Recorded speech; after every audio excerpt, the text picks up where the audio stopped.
Dear human, dear soul, I welcome you to my podcast series Conversations with the Universe. Since a near-death experience, I have the gift to communicate with the subtle energies of the cosmos. This happens in a form of deep meditation in which I ask certain entities of the world beyond to communicate with me.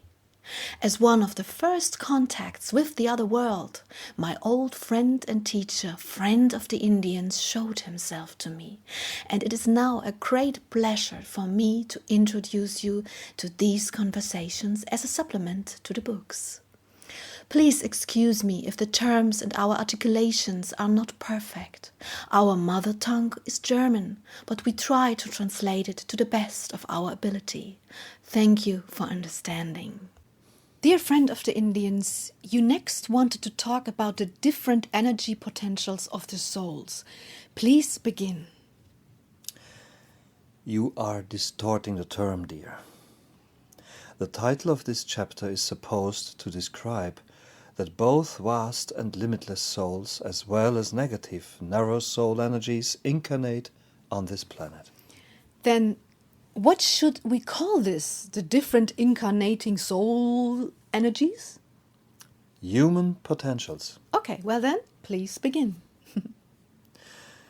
You often talk about how you are despairing over the loveless and negative manner in which humans live their daily lives. This lovelessness and heartlessness is ultimately a result of the action of beings that do not feel any connection to the source. This means that in their perception, they are separated from all the love that the cosmos continues to give them, and that this compels them to constantly and unconsciously send out negative impulses. But then you also find many beings that live their amplitude and give it life through their actions. These are the two polar opposites of the soul potentials on Earth. The souls that support and live love, and those that take away love and destroy life. These polar opposites, or rather starting points of departure for each extreme, create the framework in which you all move. With that I mean to say that you are by no means all equal. The energy of your soul determines the way that you live your connection to the cosmos. That means that every person who loses energy is inevitably in danger of sending out negative signals. But it also means that those who raise their energy are sending out positive and loving impulses, and that they are able to amplify and accelerate their energy to a point where they have many positive experiences. I'm very critical toward the current state of mankind, for you will inevitably have to balance out all the impulses that you have sent out and continue to send out through unconscious and loveless acts. You and every single being that violated the cosmic laws. But if you do not balance them, the earth will bring balance instead. What do you mean by that? Then the earth will do this for you. Can you describe this a little bit more clearly, please? No, because it is not permitted. Hey, hey, hey. You do not need to know what the future may bring. You are not permitted to ask what the future will bring. But it would be important for the people to understand how important every single act of balance by each one of them really is. Okay, then let's get back to the different energy potentials that we find here. Why is that so? This is due to the very warm radiance of Earth. This energy attracts souls that hope to strengthen their connection in this energy. But is a whole different story that Earth also allows you to expand your egoistic outlook and activities through the development of the ego. Why is this so? Why can the human spirit create such a thing here? This is due to external manipulation. Once, the human beings themselves were not so intelligent and at the same time not so full of unconscious calculation. This is a result of the external manipulation. This created a channel that was far too powerful for your form. By this I mean that powerful souls who came here to serve, in order to help and purify, still had to live in a body that had to get accustomed to this acceleration of energy rather slowly. The body could not really hold all of this energy, so their vessel had to absorb such a vast energy too quickly. Had this been a natural process, the human body would have been able to develop slowly and gradually accommodate more and more soul energy. That means that the soul energy was sent in through too strong a channel, as if you tried to squeeze the energy of a human into a body of a mouse. I understand, but how could this happen? Was that even allowed in a cosmic sense? It was a player from beings from other planets. And the cosmos could not grant this player in a gentle enough manner. But it had to grant it nevertheless because it came from the bottom of these beings' hearts. So the body can accommodate a very large spectrum of potential, small amounts of energy and very large ones, right? Yes, that is correct. The energy of a soul determines its awareness. One thing follows the other. And when the energy dwindles, so of course will the connection to the cosmos, to where the loving impulses come from. This dwindling of the connection means that your societies are governed by suffering and power games. So you want to point out that not all humans are equal because they are basically souls, and that souls are individuals and not one soul is like another, right? Right. You said that very beautifully. And what about the souls? Why aren't they all equal? But you should know this by now, dear. This is not a sensible question, dear one. Well, I mean, why do the souls even come here when they know and can see for themselves the risks that are involved? They cannot see that, dearest. Not at all. Souls wish to grow in an atmosphere of love. And a planet like Earth that emanates loving energy is suggesting to them that it is peopled only by loving beings. But this is not the case through the genetic manipulation that has taken place here. For this is how you would put it, wouldn't you? Yes, I would. Okay, that means that we have amplified and really amplified souls here, and at the same time the narrowest, most unloving and contaminated energies, to put it nicely. That is correct. So what would you advise those people who have been tough all their lives that that we are all equal, in order to make them understand that we are not equal after all? Life is a platform that has been made available to you in order to play. The difference of the soul potential also provides many different kinds of encounters. The only formula, or let us say, the only instrument that I can give you is distance. And we have already spoken about keeping your distance. But this here shows you once more how important this is. That means for all people who walk the path of the soul and enter the inner sanctuary, keep your distance. Protect yourselves and be loving and helpful from distance, right? That would be my perception, yes. For all those people who were helpful and did not keep a safe distance were burned, stoned, hurt in every conceivable way, and crucified, as you call it, by the less conscious human beings in retaliation. Therefore, to sum up, I can only suggest in the final analysis that the people who walk this path in order to grow in the warm energy that planet Earth continues to emanate, to keep their distance from all these cruelties and loveless acts of the sick, unconscious souls. But many people believe that you can convert the unconscious people with lots of love and devotion, not from a distance, but from close proximity, and that this would help them. That is not possible. Energy can only transform itself. The initiation cannot come from outside of you.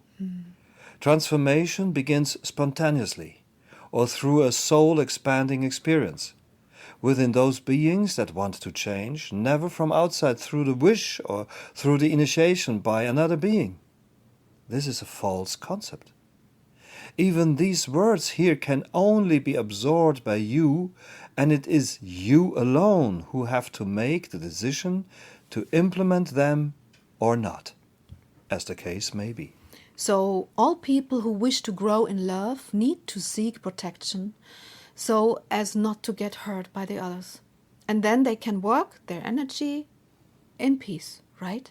That is correct, yes.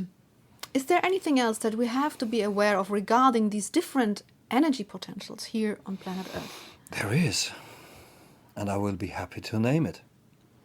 When the energy is feeble, it perceives other powerful energies as unwelcome interference and will generally seek to remove them. This corresponds to a state of being which I would call cold. These beings are cold because not only do they feel very little connection, but they also act in loveless manner on earth and so become enemies of life, which they will then have to seek balance for. But that is not our subject right now. These energies fear that the more powerful energies will radiate right through the power of their own ego, and so they are afraid of powerful energy. And out of this fear, and we know that fear is just a sickness of the mind and spirit, out of this fear they begin to fight against these powerful souls. Then begins a vicious cycle, as you call it. For when you fight against loving souls, you will walk a very, very negative path. The cosmos wants to nurture. If you do not nurture, you stand against the cosmic laws, and this will demand balance. So all loving souls take heed. Take care, the unconsciousness and hurtful countercurrent is as natural as the setting sun, right? That is correct. And here as well, keeping your distance can help you to better tolerate these negative energies.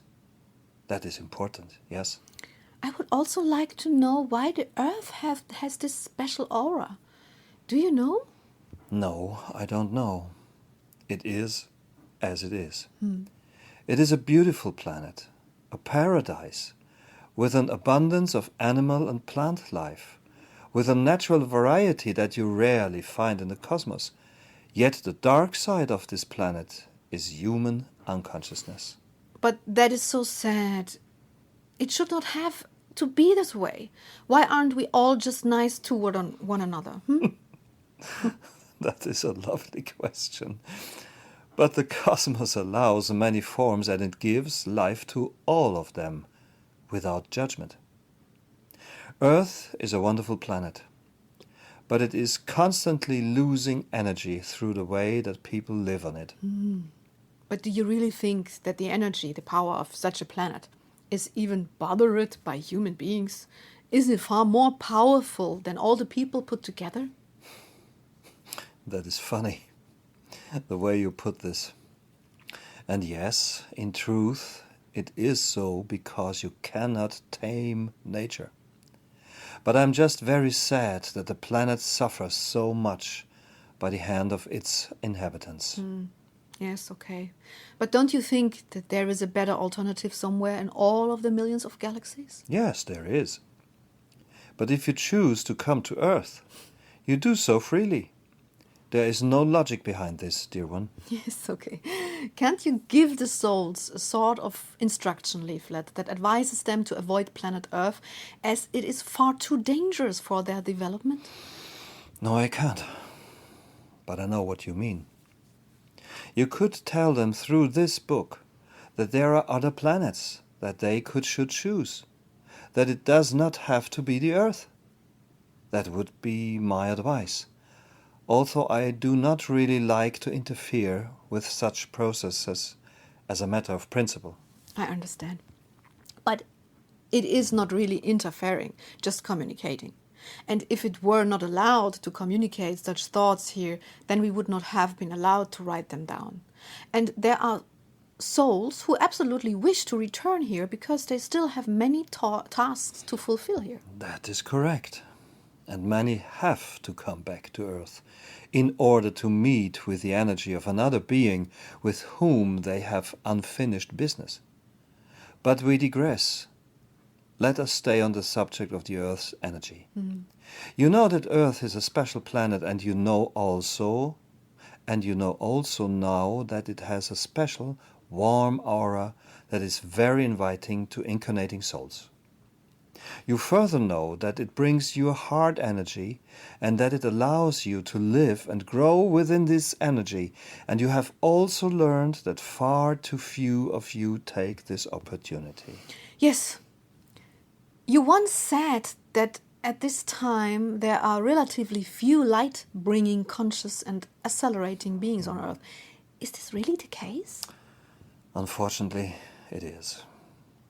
People with luminous souls of high vibration and acceleration who come here to be of service are met with such resistance and are so hobbled by your rigid human structures that their kind of service is less and less successful.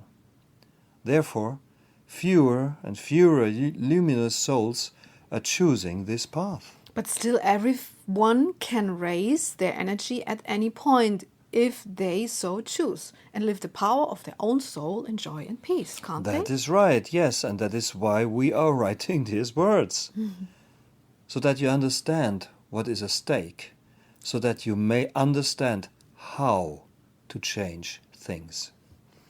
Right now there are many people on Earth, maybe more than ever before.